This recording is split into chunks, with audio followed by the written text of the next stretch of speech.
አዴ አቤት ዴቭ። ብራቮ፣ በጣም አድናቂ ዴቭ። ቆይ ምን እየሆንክ ነው? እያበድክ ነው እንዴ? አላበድኩም፣ መቼም አላብድም። የልብሽ ሞላል። የምትፈልጊው ነገር አገኘሽ አይደል?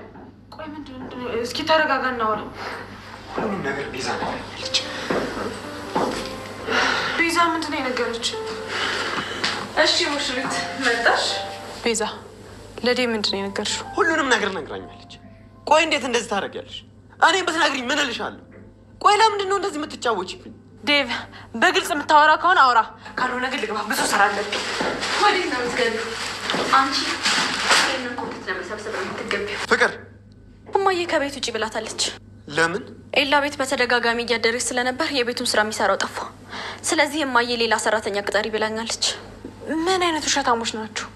ዴቭ እኔ ምንም ያጠፋሁት ነገር የለም። ከዚህ በላይ ቆይ እንዴት ትስራላችሁ? አደይ አንድ ጥያቄ ልጠይቅሽ። የባርኮትን የፍቅር ጥያቄ ተቀብለሽዋል? እናንተ ደግሞ ምንድን ነው የተፋጠጣችሁት? እኔ ማንንም ፍቅር አልተቀበልኩም፣ የመቀበል ሀሳብም የለኝም። ቆይ ማን ነው እንደዚህ ያለ? ትላንት ማታ ኤላ ቤት ከባርኮት ጋር ነበርሽ? አረ በፍጹም ባርኮት እዛ አልነበረም። ቤዛ እየዋሸች ነው። በአይኔ በብረቱ ከባርክ ጋር ይቻቸዋለሁ። ቤዛ አትዋሺ። ትላንትና በፍጹም ኤላ ቤት አልነበርሽም። እኔ ምን ተሰምቶኝ እዛ ቤት እንደሄድኩ በፍጹም የምታውቁት ነገር የለም። ቆይ ለምንድን ነው ከመሬት ተነስተሽ ለዴቭ እንደዚህ ያልሽው? ዴቭ እየዋሸች ነው፣ ውሸታም። እሺ አፍሽን ዝጊ። እኔ ምንም የዋሸሁትም ያደረግኩትም ነገር የለም። ዴቭ እንድታምነኝ አልጠብቅም። እኔ ከእናንተ በላይ እዚህ ቤት ውስጥ መኖር እንዴት ስልችት እንዳለኝ ማን በነገራችሁ? ቆይ አደይ ምን አድርጊ ነው የምትሏት? ቆይ ምን ለማድረግ የሞከርሽ ነው ቤዛ? እኔን እመነኝ ዴቭ፣ አደይም ፍቅርም እየዋሹ ነው። እኔ ግን ትክክለኛውን ነገር ነው እየነገርኩ ያለሁት። አደይ ምን አጥፍተሽ ነው? ቤዛ ያልሰማሽውን አትቀባጥሪ። ምንድን ነው ያልሰማሁት? አሁን አውቀሽ ለእናትሽ ያለ የሌለውን ነገር ተናግረሻ እንድትወጣ ያደረግሽው? አረ ነገርኩሽ፣ ደግ አደረግኩ። አንቺስ ብትሆኚ ባርኮትና አደይ ያልተገናኙትን ኤላ ቤት ያልሄድሽውን የውሸት ሄጃለሁ ብለሽ አደይና ዴቭን ለማጣላት ያሴርሽውን አልተናገርሽም? አፍሽን ዝጊ አንቺ ክፍታፍ። በቃ እሺ፣ በቃችሁ ሁለታችሁ ሙት። ኧረ እዚሁ መዋረድ ውሸታሞች። እኔን እመነኝ ዴቭ፣ ፍቅርና አደይ እየዋሹ ነው። እስካሁን የሰማሁሽም ቆጭቶኛል። እሺ ውጭ፣ በቃ ውጡ፣ ውጭ። ፍቅር አይ ወንድሜ፣ እነዚህን ሰምተህ አደይን ታስከፋታለህ?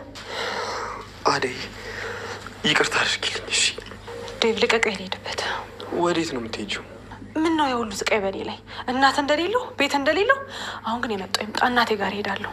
ምን? ቆይ ይሄ ሁሉ እኔ ስለተናገርኩሽ ነው አደይ? ቤዛና ፍቅር እኮ ናቸው የማይሆን ነገር የተናገሩኝ። ዴቭ እኔ ይህንን ካንተ አልጠብቅም። እኔን የምታውቀኝ ይመስለኝ ነበር።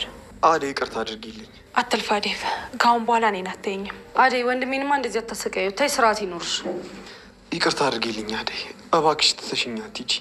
ቆይ ያለ አንቺ እንዴት እሆናለሁ? እሺ ዴቭ ይቅርታ አድርጊላለሁ። ከአሁን በኋላ ግን በቃኝ። እዚህ ቤት ሁሉም ነገር ሰልችቶኛል። በጣም ታገዝኳችሁ። ስለነበረን ጊዜ አመሰግናለሁ። ልቀቀኝ፣ ልሂድበት። አደይ ወንድሜና በቃ